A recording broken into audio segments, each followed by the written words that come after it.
everyone.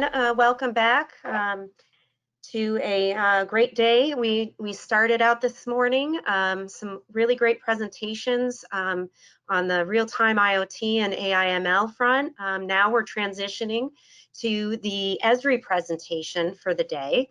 So thanks for coming back and joining us. And just wanted to go over the agenda for our session here. And first up will be myself, and I'll be covering some key updates and the activities that we've been going over through the year, the improvements we've made in the Esri Partner Network and engagement, as well as some new updates on our upcoming Federal GIS Conference. Then I'm going to hand it over to Richard Cook, who is going to review our new product, Arcgis Velocity, which is our next generation analytics for IoT product.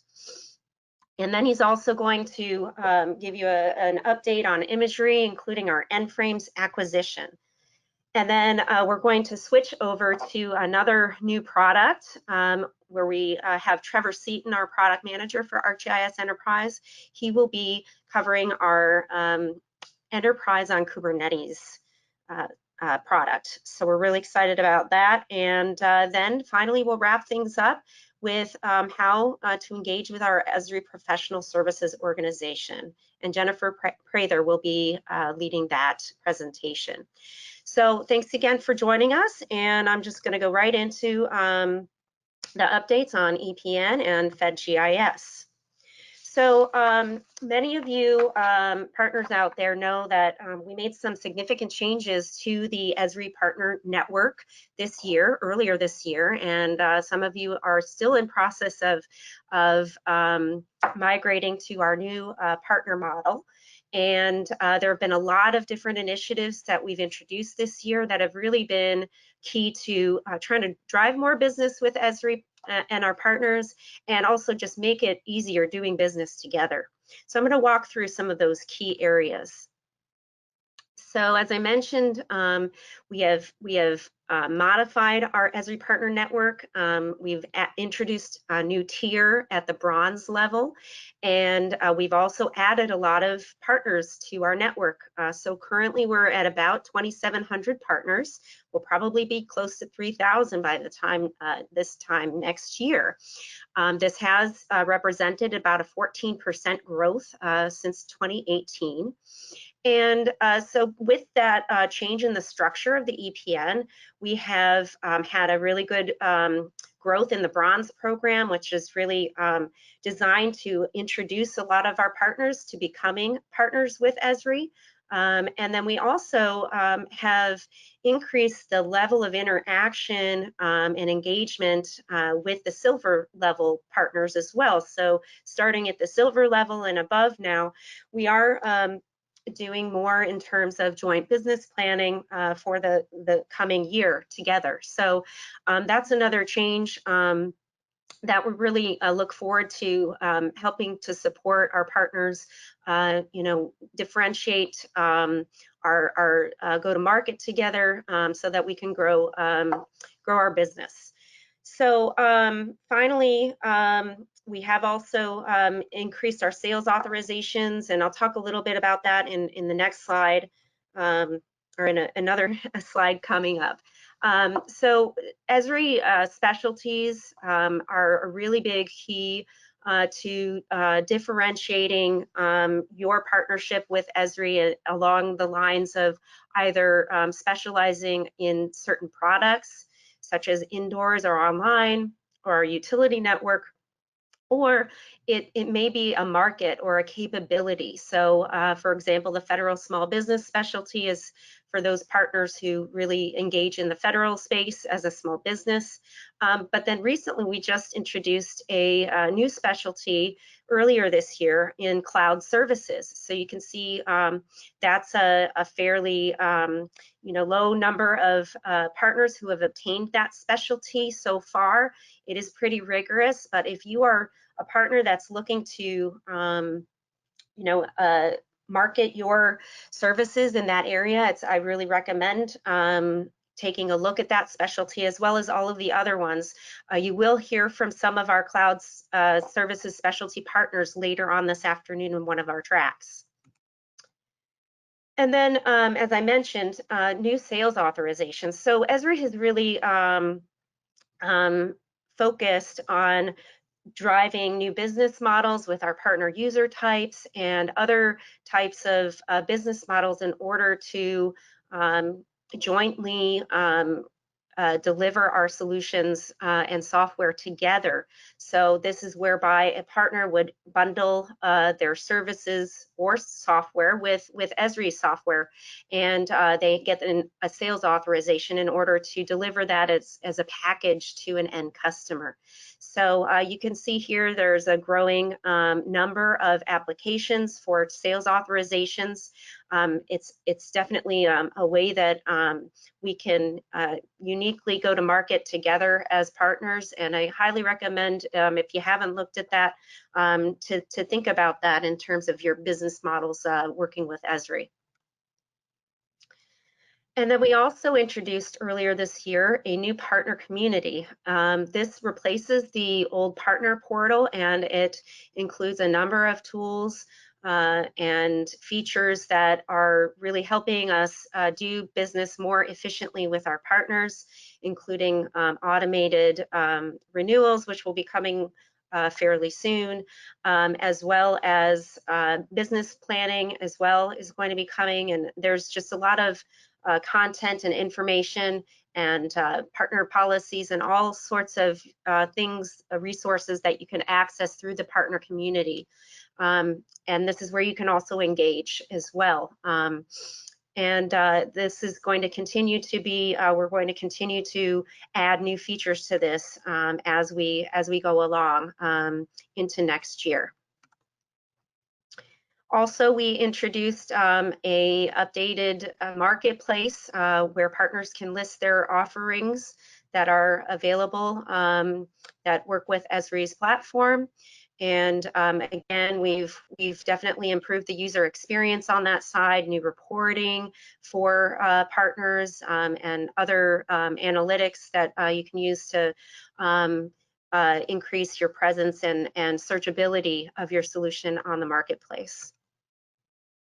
So going into 2021, you'll expect even more improvements along the same lines with the marketplace as well as the partner community. We are going to be continuing to build out our infrastructure, the partner infrastructure, to support everyone efficiently and rapidly.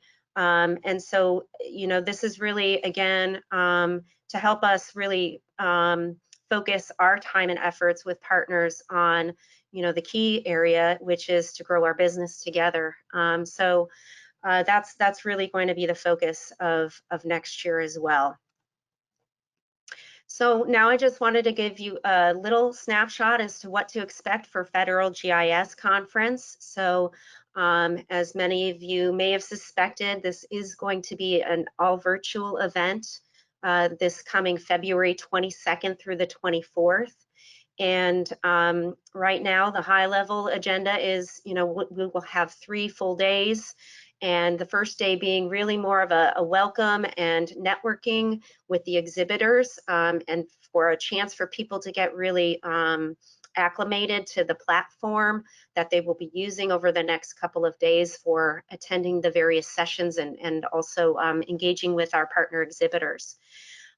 We will have the plenary on day 2, which is definitely a difference from the past. So Tuesday, February 23rd will be the plenary, and we'll also feature community programming, which would include some of the special interest group sessions as well.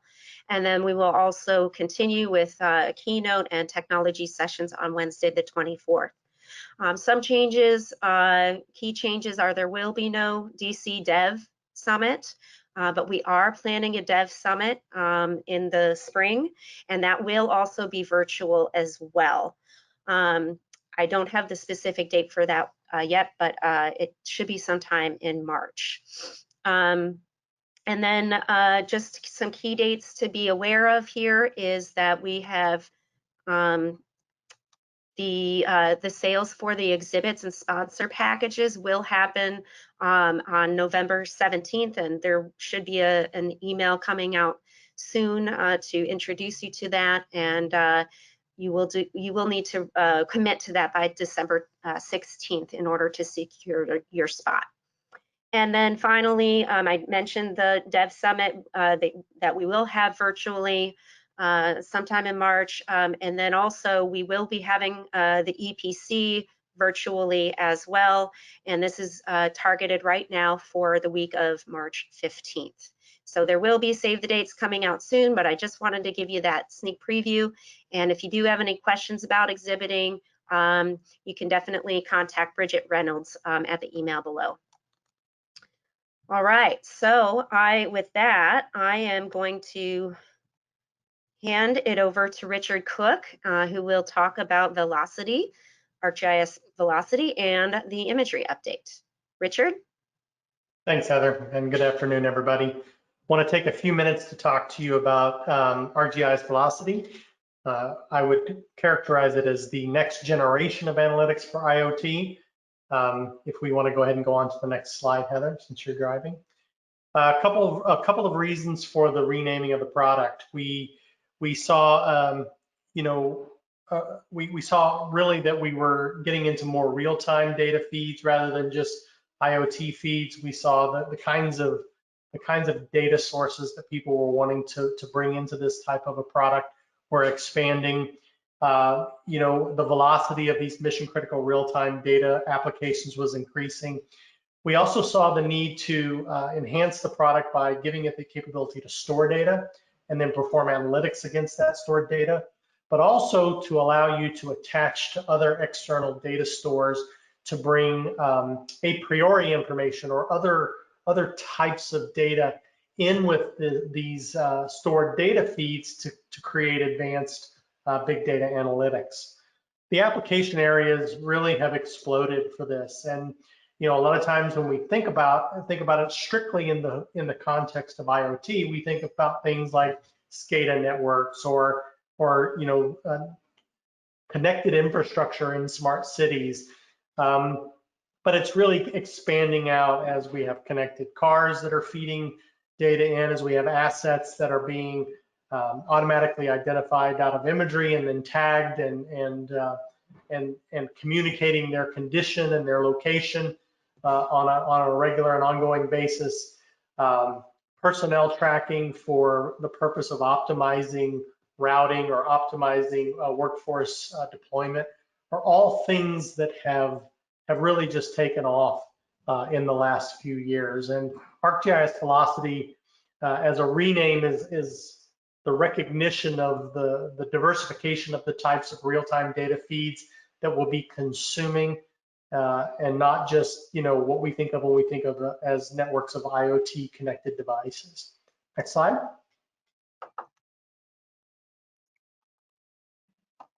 And I think our other recognition is that when you're talking about the expansion of the types of real-time data feeds that people need to work with, and they need to work with in a spatial context, it's just a lot of data.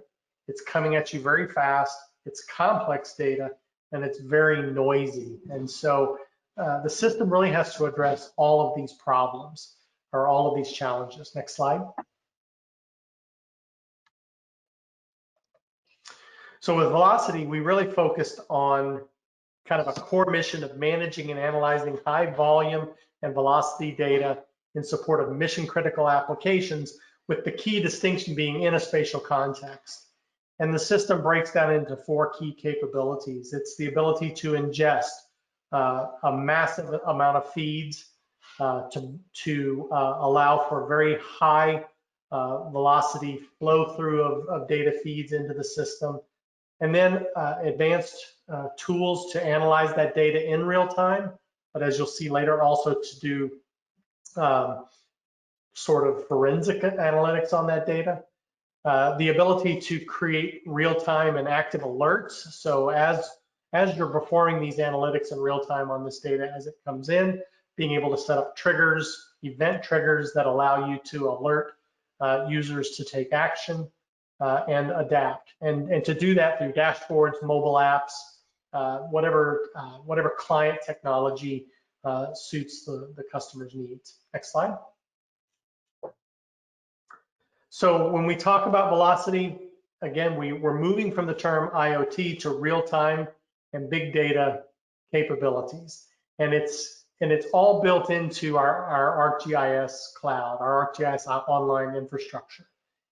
And while we've in analytics for IoT, we had the ability to ingest real-time sensor data. We've added a host of additional capabilities that allow you to analyze that data and to detect incidents. And really, we think about it in sort of 3 time frames: in real time, in near real time, and with the addition of the advanced big data analytics capabilities over time. And then ultimately, the end goal of all of this is to be able to take action, whether it's taking action immediately on an event that occurs that requires human intervention, or whether it's analyzing a lot of stored data, looking for historical trends and patterns that could inform a change to a workflow or a process. And then, as we said, it's got to be scalable. It's got to be able to handle a lot of data, a lot of diverse types of data, a lot of different feeds. In many respects, Velocity serves as a really great ETL tool for these real-time data feeds. And then it has to be resilient, which is one of the key reasons that we've built it in Azure. It needs to have the SLA levels that our customers need to depend on for real-time applications. Next slide. So this is a view of how ArcGIS Velocity fits into the framework of the ArcGIS platform and product portfolio. For those that can't operate in a multi-tenant cloud or even in a virtual private cloud environment, we still have our Geo Event Server and our Geo Analytics Server that can help you ingest your real-time data, do your processing, and do your analytics. Velocity really addresses that requirement and that need for a cloud-native, fast, scalable, high-volume SaaS. And the other thing that's new that we'll get into a little later with Velocity is when we were dealing with analytics for IoT, we basically had one size fits all, one price point. And now we're going to introduce multiple levels, 2 that live in a multi-tenant SaaS environment, and then the dedicated edition, which is what we have with analytics for IoT, that lives in a virtual private cloud instance. But at the end of the day, bringing whether you're on-prem or you're in the cloud, it's about collapsing the time from measurement to actual decision making. Next slide. So I want to just talk about some of the key benefits. We've already talked a little bit about this, but ingesting and visualizing real-time streaming data. Velocity allows you to configure your feeds, connect to those feeds, start feeds, stop feeds, and aggregate feeds from multiple networks or IoT data sources. So depending on the scale of the infrastructure that the customer buys and deploys will dictate how many different and disparate data feeds or data sources that they can connect to. But again, this is sort of the foundational piece of it, and that is ingesting and visualizing that real-time data. Next. So when we talk about analyzing data in real time, there's 2 kind of components to this, and Velocity brings a key new capability here. It isn't just processing individual observations as they are ingested. That's foundational, that's fundamental. ArcGIS Velocity also now supports stateful processing. And what do we mean by stateful processing? Well, stateful processing really allows the system to be adaptive. And effectively what it means is that any one particular observation that Velocity makes in real time can influence how the system treats subsequent observations. So in other words, it can adapt. Not only can it send out alerts, but it can, when changes occur, but it can adapt. It can adapt its processes automatically based on the set of rules that you implement to modify its behavior as it goes. Next slide. Obviously, a key to any system like this is as you're analyzing these things, you've got to be able to trigger these alerts.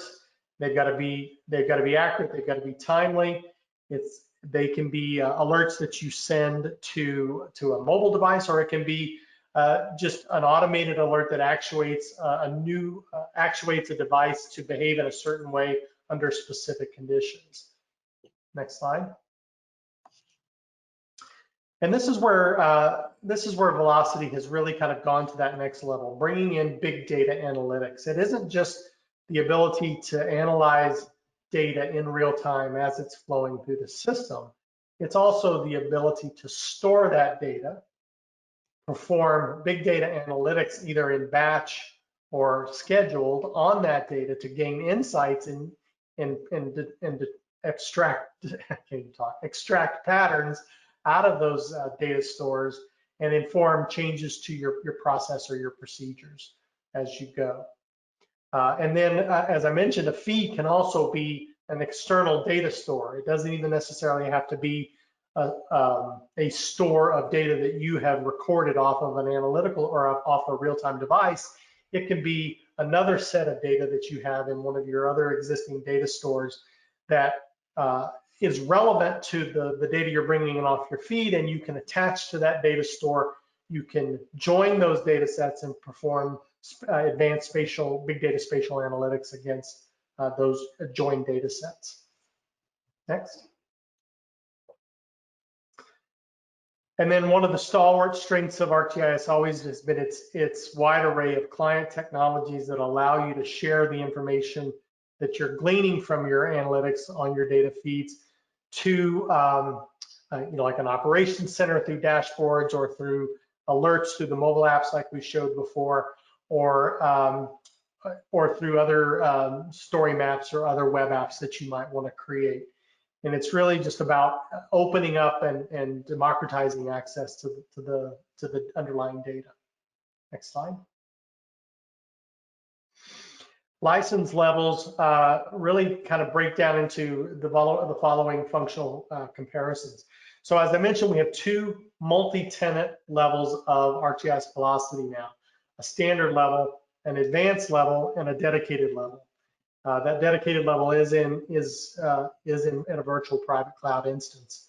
But what we're aiming to do here is provide lower cost entry points for people who have just a small number of data feeds, give them a multi-tenant cost advantage, give them some scalability in that multi-tenant environment, but maintain our dedicated edition for ultimate scalability for customers who really need to go beyond that. So all three levels support feeds, the real-time feeds. They all support real-time analytics. They all support ad hoc big data analytics. But if you want to do scheduled analytics, or you have analytics, big data analytics that are going to be running on massive scale, you will need to move to either an advanced or a dedicated level. And one of the things that will help you and your customers do is a sizing exercise based on the amount of the number of feeds they have, the amount of data flow that we think will be going through those feeds. And actually, if you go to the next slide, Heather, you'll start to see kind of what I'm talking about. We'll help you size your instance of Velocity. And it really just, again, it depends on how many feeds you're going to have, if you're going to have connections to data stores, other data stores. So everything is kind of packaged in terms of the throughput and the storage available and the number of running feeds or analytics that it can support. So standard 25 kilobits per second. You can think about that as to be roughly 100 events per second. You have 100 gigabytes of storage, and you can support up to 5 feeds or data store connections. You have an advanced that bumps you up to 250 kilobits per second. You can think of that as roughly 1,000 events per second. And we bump the storage up to 1 terabyte and 10 feeds. Now at the advanced level, we will offer expansion add-ons of additional storage and compute so that you can expand. If you want to stay in the multi-tenant environment, you can expand your capacity at the advanced level. That will not be available at the standard level. And then finally, if at some point just adding on additional storage and compute will push you to the point where it's probably more cost effective for you to take your application and your customer up to a dedicated instance, 2,500 kilobits per second and up, roughly 10,000 events per second, lots more storage, lots more feeds. Next slide. Just clearly, it's just a few clear examples: personnel tracking and analytics. Again, this is really intended to provide organizations that are managing workforces that are over a large facility, or they're in logistics and they're moving across a route network, the ability to not only track and understand where they are, but develop analytics based upon their movement to optimize the function. Next one. And I want to get to the demo here. This is an obvious one that everybody thinks about, but asset and fleet tracking, same kind of thing, not just to know where assets are in real time, but also as you record information about their movements, to do analytics on those movements and understand how to maybe optimize your operations. Next slide. And then infrastructure monitoring, and this really falls into some of the more traditional IoT use cases that we talked about, just connected and wired devices that give you information on the status or the condition of your infrastructure. And instead of me talking about it, I'm going to turn it over to John Fry, and he's going to give you a demo. Let's just show you how it works. Hi, Richard. My name is John Fry. I'm a solution engineer supporting our federal and defense customers. Today, I'm going to show you about Arcgis Velocity and how it could support real-time and big data workflows.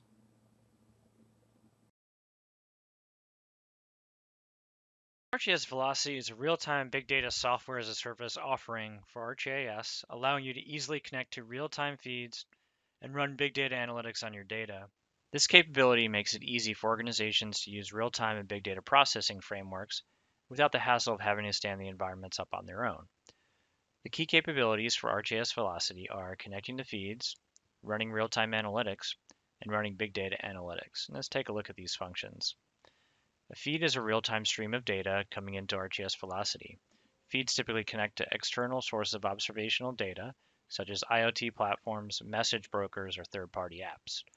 I have a few feeds here that I have set up from the Esri partners, and I'll use these feeds in a common workflow for a lot of us, such as monitoring assets of interest. Let's take a look at this feed from Spire Global, a company that has a constellation of satellites that monitor ships, planes, and weather. A lot of organizations have access to data through APIs. This Spire API describes what types of requests you can make and how to do the requests, and examples from each response.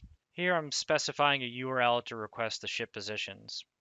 There's some other parameters here that you can add to the request, such as the authorization and any information you need to pass with credentials. When creating the feed, it intelligently picks up on the schema, allowing you to see the types of data being passed. It also helps in saving time and defining important fields such as geometry, track ID, and timestamp.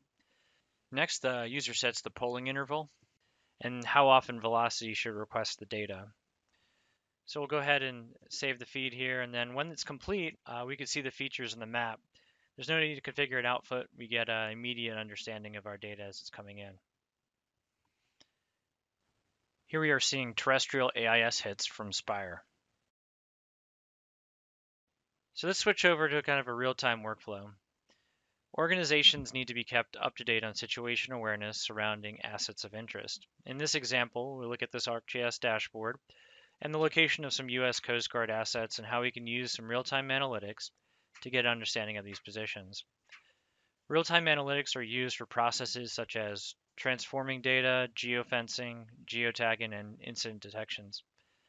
And we have integrated many services across the organization to include live weather and warnings from NOAA, foundational information such as the Worldport Index from NGA, U.S. Coast Guard boundary information, even NOAA chart information, and of course ship location information from Spire Global.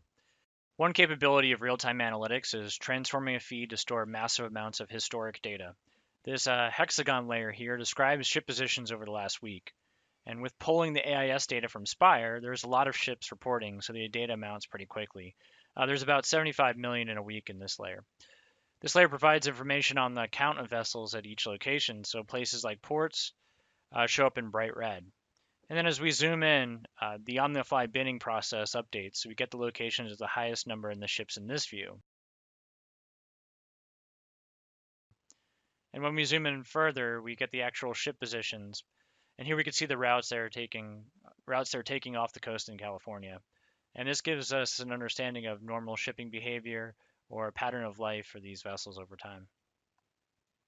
And when we zoom in, when the points are there, we can actually click on the information and see the details about this ship.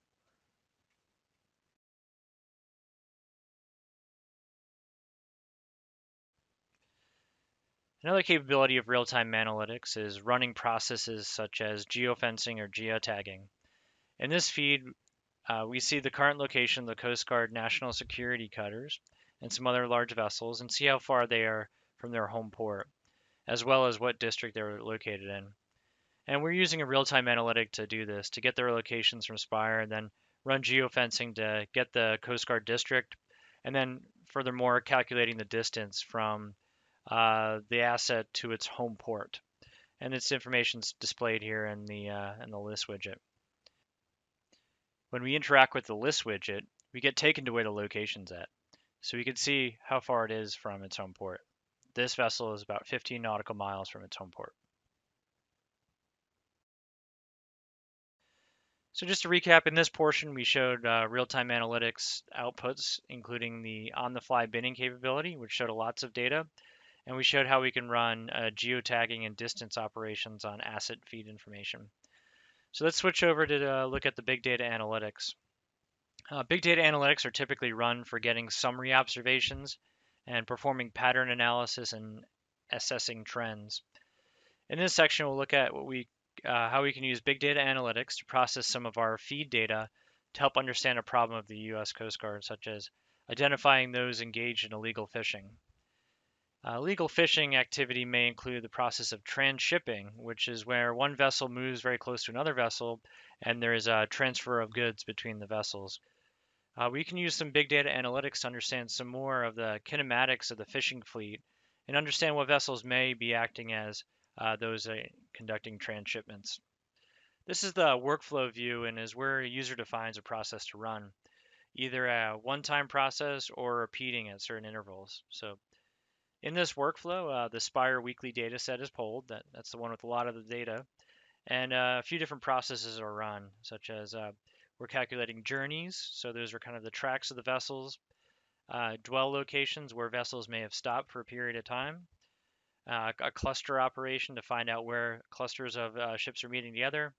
And we're doing a spatial join. So we're joining it with itself to find where the ships are meeting up. In the join process here, we're setting a limit for 1 nautical mile within 15 minutes of each other. So trying to find the vessels that have come close within that time frame and that distance. We're also adding some statistics to the operation. We're going to calculate the mean speed, and then we're going to calculate the standard deviation of the course. And this will be evident in the next section when we go over the map, how important these could be.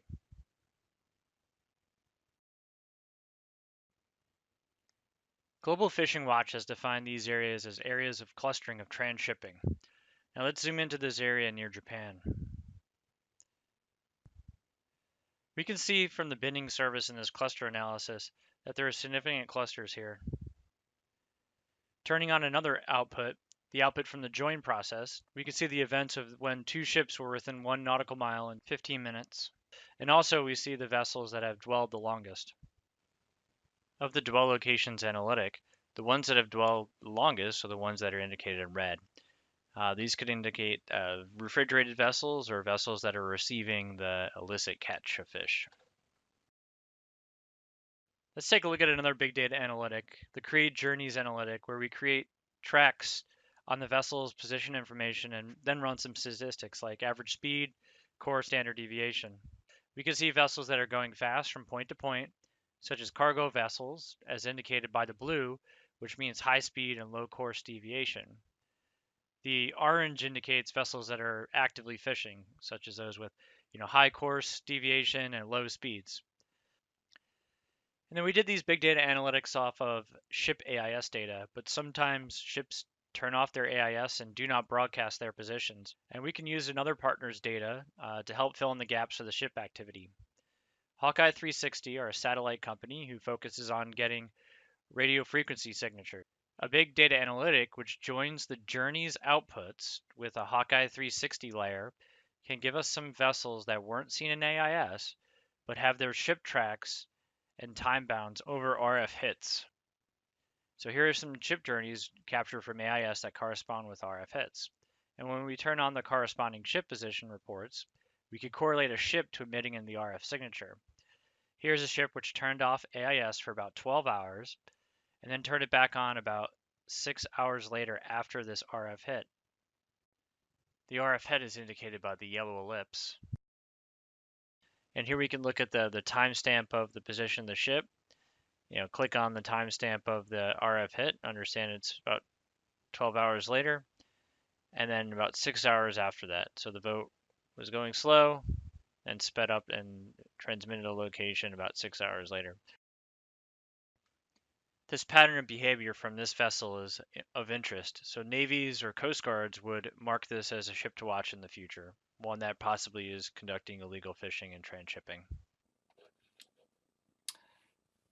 Well, in conclusion, what we have seen in this Arcgis Velocity presentation is a software as service capability to enable real-time big data processing for everyone in the organization. We showed you how you're able to connect to feeds, run some real-time analytics, and run some big data analytics. Now I'm going to turn it back over to you, Richard. Thanks, John. Appreciate that. Hopefully over the last 20 minutes or so, we've given you a pretty good overview of ArcGIS Velocity, why we created it, how we've expanded its capabilities, and why those new capabilities are going to create tremendous value for users. And we're just real excited about Velocity. But another area that I'm responsible for at Esri is our imagery and remote sensing practice on the GBD side. And we only have a few minutes, but I wanted to talk about kind of three key things that we're doing in the imagery area. We're actually doing a lot in this area. We're investing very heavily in this area, and it is a pretty fast-growing business line for us. But in the limited time, I wanted to talk about three things. So Heather, if you want to advance the slide, I'll talk about kind of the three big investments from the imagery sector.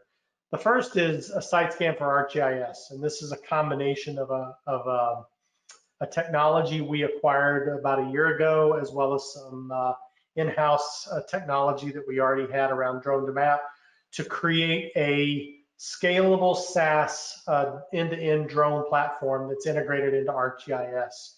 And so if you have customers that are doing imagery collection or workflows where they're collecting data from drones, whether it's in infrastructure, whether it's in agriculture, whether it's in mining or natural resources, these are all areas where we're seeing fairly rapid increases in the adoption of drones to democratize their own access to data. And a lot of that data, it ends up in its raw form and in its processed form in ArcGIS. And so SiteScan gives you this end-to-end planning, collecting, processing, analysis, and dissemination platform for this drone data. It's fairly extensive. It gives you, traditional 2D ortho mosaics. It also gives you very accurate 2.5D point clouds and very accurate photorealistic textured 3D meshes. A host of analysis tools, fleet management tools. It really does give you everything you need to bring drones into your workflow. Next slide. The second major investment that we made is in the acquisition of N-Frames, a company out of Germany that develops a product called Sure, and we're now calling Sure for ArcGIS. And this is automated. This is an automated data production system for precision mapping and 3D model generation. Sometimes you may hear that referred to as reality capture when we're talking about 3D model generation, but it isn't just that. It's the ability to create city, county, state, countrywide scale maps in 2D and 3D. And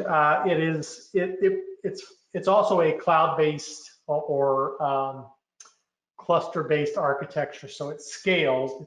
It's very fast. It's highly accurate. It's massively scalable, so it's very cost-effective as well. And it is also fully integrated with ArcGIS.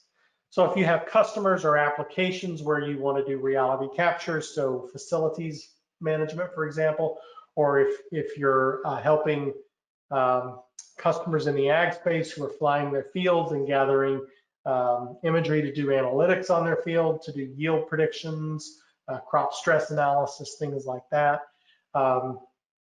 The Sure for ArcGIS engine will help you produce the data products you need to do that analysis. And actually, Sure will become the engine, the underlying processing engine for SiteScan for ArcGIS, effective December of this year. So the two products, they serve different markets and different scale of use cases, but they're very complementary as well. And then the last one, for those of you who are familiar with Image Server, that's our technology that we have for creating large-scale image management and raster analytics systems on-prem. We are now just a few weeks away from launching ArcGIS Imagery, so image management and raster analytics in the cloud. So you can somewhat think of this as taking the Image Server platform and making it available as a platform as a service. Now we still have our traditional pattern of Image Server on-prem. So you can still deploy Image Server in an ArcGIS enterprise environment and do the things that you've historically done. But now we'll have two new deployment patterns. The pattern of ArcGIS Online imagery. So this is going to be Image Server basically in ArcGIS Online. So the ability to upload your data, store it, perform your raster analytics, create your derivative products, build your apps, disseminate that information out to your stakeholders through your ArcGIS organization, online org, or through apps or maps or story maps that you create, dashboards and stuff. And then just like with Velocity, for those folks who have more data than they can actually move to ArcGIS, and they need to actually move the processing to the data, we have ArcGIS Imagery Dedicated Compute. And this is basically the same architecture that will just simply be co-located in a dedicated cloud instance next to your or your customer's data. And then once it's there, it provides you the same capability to bring all of your different data, whether it's SAR data, LiDAR data, imagery data, it doesn't really matter. Bring all that under management and under control, and then perform your raster analytics or do GeoAI inferencing on your data stores as well. So you can think about it as on-prem, highly scalable cloud, or an ArcGIS Online multi-tenant cloud solution. The last thing I will mention about this that I think is really exciting and is really important for those of you who work with imagery a lot, you know, historically you're either dealing with kind of cooked tiles, so basically flattened data, or you're dealing with the full pixel data. And there's really not much in between. And so what we're announcing and launching with the new ArcGIS Online imagery and the Imagery Dedicated Compute is a new dynamic tile form. So it's sort of in between. It's still tiles, so it minimizes storage, it makes it efficient for streaming, but it maintains the ability to control you know, individual band information. So you can actually manipulate these tiles and do different band combinations and do some more advanced analysis than you could do on a cooked tile without having to pay the full price of bringing in the full stream of pixels. So we're super excited about that as well.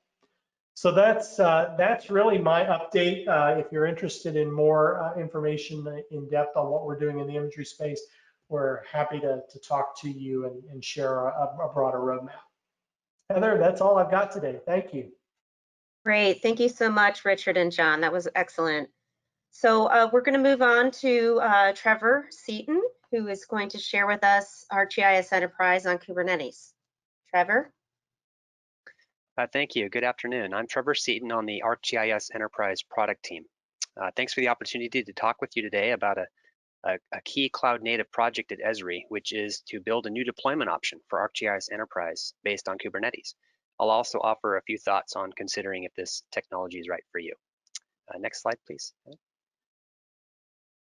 So our enterprise software already runs on the cloud, and it can be optimized for cloud services, but the new architecture we're building will bring some significant advantages. Now, cloud native is a popular term, and we see it being used in a number of ways. For our purposes, it means that we're focusing on scalability and resilience. So by scalability, we mean that the software will be able to adapt quickly to dynamically changing demand. And this means less time designing for peak demand, and you can trust that the software can expand or contract in response to usage patterns without having any inherent bound upon how the software operates itself. And with resilience, we're referring to having an inherent ability to withstand disruptions and outages. Since high availability can be built in without extensive effort by administrators using Kubernetes, in some cases, the design can even recognize a problem, perhaps related to limits on compute or memory, and can restart or redirect resources to maintain that stability we're after. Next slide.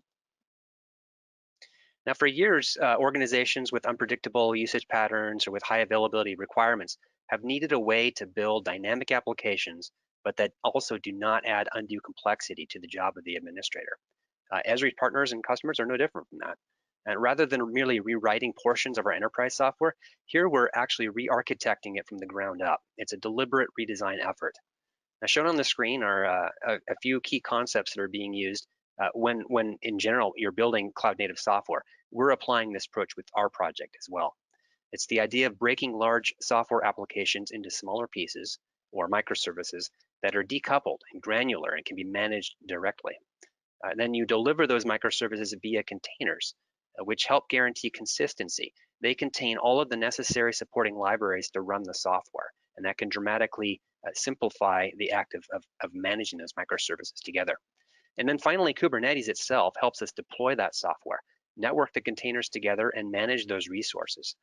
Kubernetes can help provide that resilience and scalability without undue burden on our administrators. And the effectiveness of this approach has been well demonstrated in recent years. Next slide, please. The ArcGIS Enterprise team has been working hard to automate or streamline the software wherever we can. We have created web builder templates, automation, and supporting tools, and our software has held up really well over the past decade, and we're continuing that tradition here. But we have received feedback from customers or partners that some challenges remain, especially with more complex deployments. So we want to continue to make deployments easier to plan and install using a technology that's gaining wide use.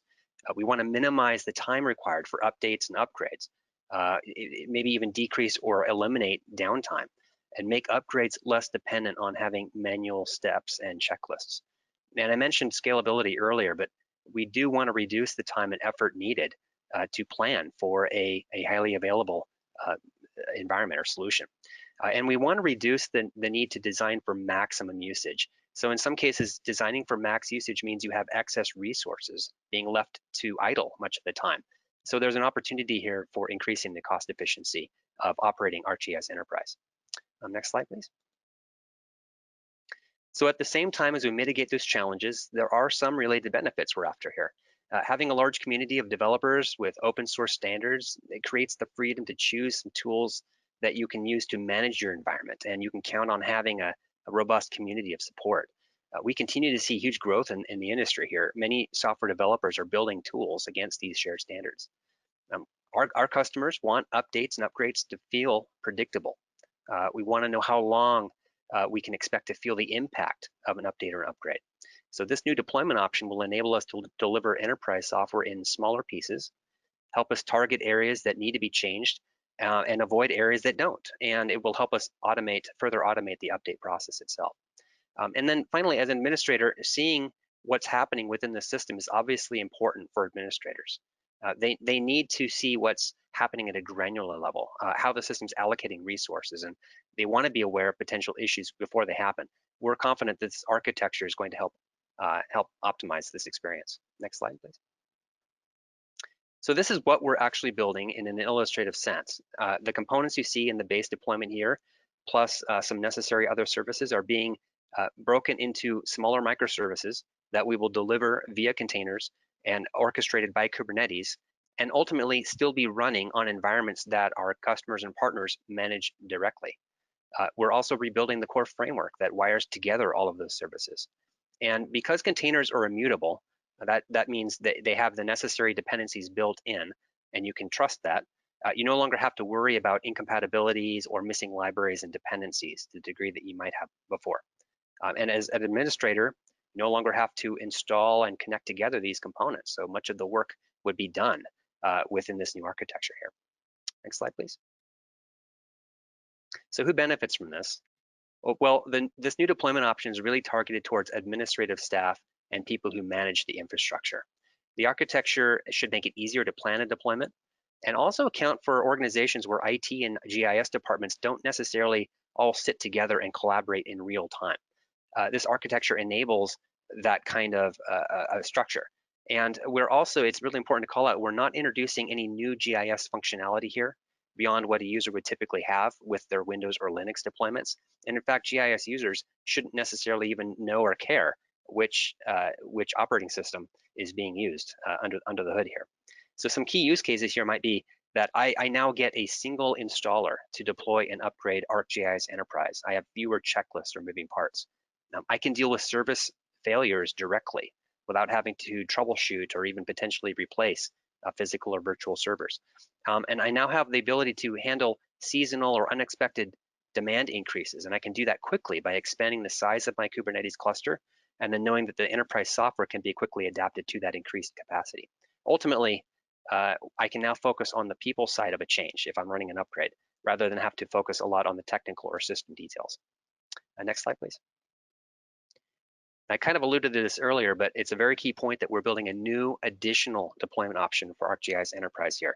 We're not replacing the options to run it on Windows or Linux. Those will remain perfectly viable deployment options for customers, and Esri will continue supporting and upgrading them with no plan to phase them out at all. Customers will have that flexibility and that control over whether, when, and how to move to Kubernetes if they decide to do so. Next slide. So this is our timeline. We are planning to make our Kubernetes deployment option available as part of the enterprise release that is scheduled for late Q1 of 2021. Now, we've been conducting some beta testing with a limited group of customers already, with the software running in their own environments. And this has helped us validate our approach, identify some things to work on, but we do find the software generally working as we expected. Our pre-release is planned for mid-December, so before the end of the year. And when we do release, the Kubernetes deployment option will join Windows and Linux as an alternative environment on which to run enterprise. So as before, we'll follow that same release cadence that you've already come to expect on a roughly, a semi-annual basis for upgrades. Next slide. So let's talk a bit about who stands to benefit the most from this deployment option. This is a useful construct to see if the technology might be appropriate for you. So think about two dimensions here. How much time has been spent using or experimenting with Kubernetes already? Although the technology is over 5 years old, it's still early days for adoption, even within some of the largest organizations. And Kubernetes does require a commitment to gain experience with it. Also consider the complexity and the size of the enterprise deployment. If demand levels are well understood and stable, and if we think the amount of administrative overhead for that is reasonable. Some organizations have already asked Esri for a Kubernetes deployment option because they know they need it. The challenges we listed earlier resonate well with them, and they do have the means to implement Kubernetes. But it's likely that some customers fall into more of a trade-off situation. So either demand is predictable and scalability isn't a big concern, or they've been satisfied with existing availability and stability within their larger deployments. However, we know that situation can change quickly. So organizations really should be including Kubernetes in their roadmap planning, at least for assessing that technology and potentially preparing to move in that direction. No matter where people see themselves in this picture, Esri always will continue to work with customers and partners to choose the solution that is right for them, that leads to their success. And as I said before, Esri is not trying to push customers or partners towards Kubernetes. We want to make sure that customer success and your objectives determine whether and when that decision might make sense for you. Next slide. So just a few resources here to share more about this project in Kubernetes as a technology. Please make sure to look at the documentation available. It's quite extensive, and there are examples. There are some training providers that provide a lab environment where you can try out command line and utilities and even work with a Kubernetes cluster to gain familiarity. We've seen cloud providers such as AWS and Azure put together some great training or learning paths with courses available. Some are free and some are paid. And there are reputable online course providers also that are pretty easy to find online by searching for Kubernetes training. Now, if you attended the user conference this year, you may recall that we had a road ahead session on ArcGIS Enterprise with much of the time devoted to this Kubernetes effort. We captured frequently asked questions, and these are available from the user conference site to people registered. And we do plan to continue announcements as we continue to move towards our launch. So more to come there. And final slide then. I just wanted to say that we're confident in the architecture that we're building, and we believe it's worth the investment that we're making in it. We're excited about it, and we do recognize it involves a commitment from our partners in time and effort, but the benefits are clear to organizations that are able to take advantage of it. And ultimately, Esri, we're here to partner with you and help decide if this is right for you. So thank you. Great, thank you so much, Trevor. So we have just a few more minutes left in our meeting here. I'm going to just quickly introduce Jennifer Prather from our Esri Professional Services Organization. Take it away, Jennifer. Good morning, everybody, or afternoon, depending on where you're dialing in from. I'm Jennifer Prather, and I'm a Senior Program Manager for our Esri Professional Services. Today, just wanted to highlight working with professional services. We in professional services continue our mission really to bring partners into the service delivery as much as possible for new projects and repeatable services. Within the federal sector, we certainly have been experiencing significant growth over the past few years. And this growth has really made us recognize the need and benefit of having support from our business partners for both niche capabilities that integrate with the Esri platform and staff augmentation that share our platform vision. So for Esri, this partnership and goal is really to be a united team that's supporting the customer and the Esri mission. Next slide, please. So there's really three evolving and growing areas for professional services and partner delivery. Implementation packages, staff augmentation, and then those industry-specific services or niche capabilities. It's really through these partnerships that we're able to collaboratively achieve those staffing needs, ensure our partners have the opportunity to engage and build their business within a variety of sectors. And in this sector, it's really about being able to cast a wider net for staff with varying degrees of clearances, which really is key. Next slide, please. So sometimes you as the partner bring the business, and sometimes we as Esri as the partner bring the business. So there's really two paths to establishing a partnership with Esri Professional Services at the contract engagement and execution level. One path is when you have identified an opportunity where there's a belief that by having professional services on your team that you're strengthening your P-win and ultimately the customer's approach upon award. And this can be provided in a variety of ways. That could be consulting services, configuring and managing the Esri enterprise, or extending the COTS capability through development. In this situation, you can certainly connect with your Esri partner manager, and they're going to help you connect with the appropriate professional services contact to discuss that teaming relationship. And many of you have already made those connections to date. We certainly want to establish an NDA if one's not already in place. And then from there, we have that deeper dialogue regarding the solution, the support that's needed, and ultimately the work share, which is formalized in that teaming agreement. Professional services experts can be available to support the proposal process, whether that's assisting in writing the technical approach in the proposal or supporting the proposal reviews as you move through your proposal gates. And this is something that can be formalized as we move through the teaming agreement process. And we recognize that there's times when some of our partners are competing for these awards, so we do ensure that we have our proposal team's firewall to protect your approach to bid. The second path, and the one that I'm going to highlight mostly here, is when we are the prime and you're the partner as the subcontractor. And this can be applicable in situation where there's an open and competitive bid, or when Esri has a sole source contract. And we'll dig in on what's needed in a moment, but I do want to highlight this path. So similar to what I noted a moment ago, this workflow generally includes that introductory meeting, an agreement to move forward with an NDA.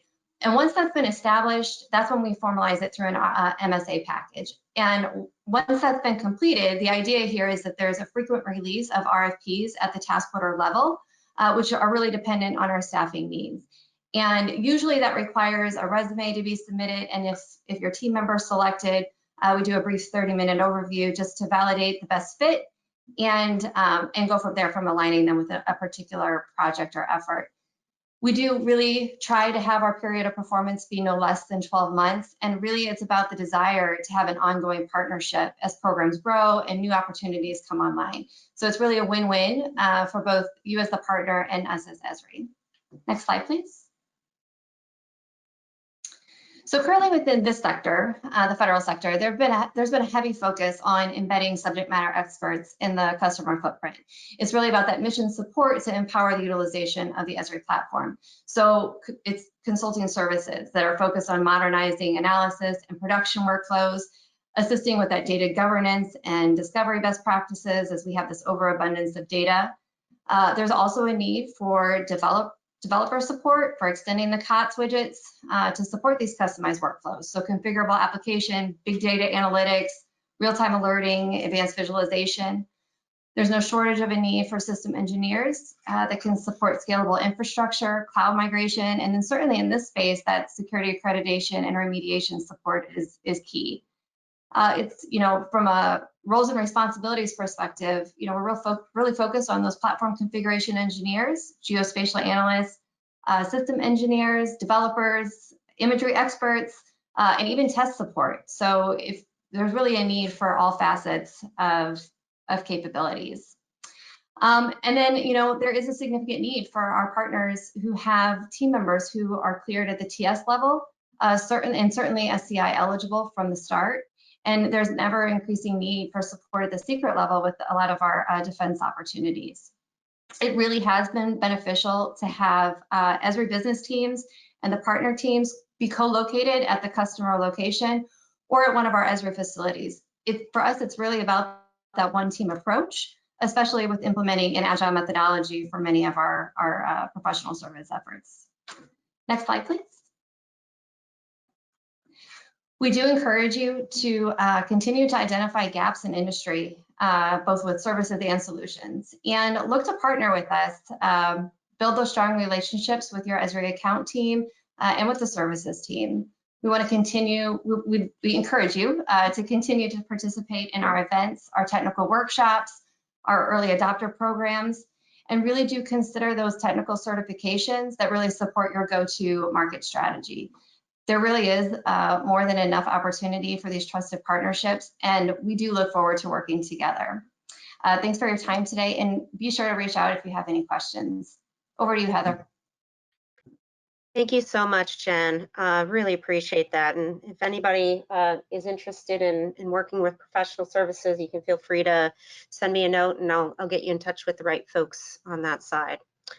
So just to wrap up here, we are running about 5 minutes behind. So to keep everything, trying to keep everything on track here, no pun intended, we are going to be moving on to our final tracks. If you want to see the cloud services partners, you stay right on this line. And that will be going up until 4 o'clock this afternoon.